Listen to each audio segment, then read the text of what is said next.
Okay. Food safety officer GST છે સુરત મહાનગરપાલિકા.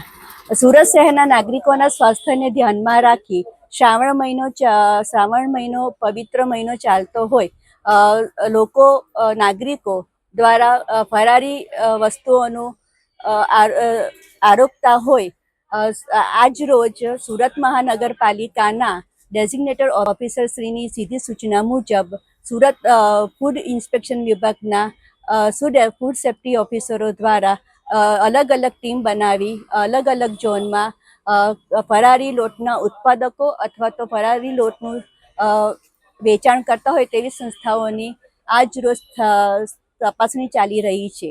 જો સદર સંસ્થામાંથી મોરિયાનો લોટ, સિંગોડાનો લોટ, રાજગરાનો લોટ જે ફરારી વસ્તુઓ બનાવવા માટે ઉપયોગી છે તેવા વસ્તુઓના નમૂના લઈ પબ્લિક હેલ્થ લેબોરેટરી સુરત મહાનગરપાલિકા ખાતે મોકલી આપવામાં આવશે.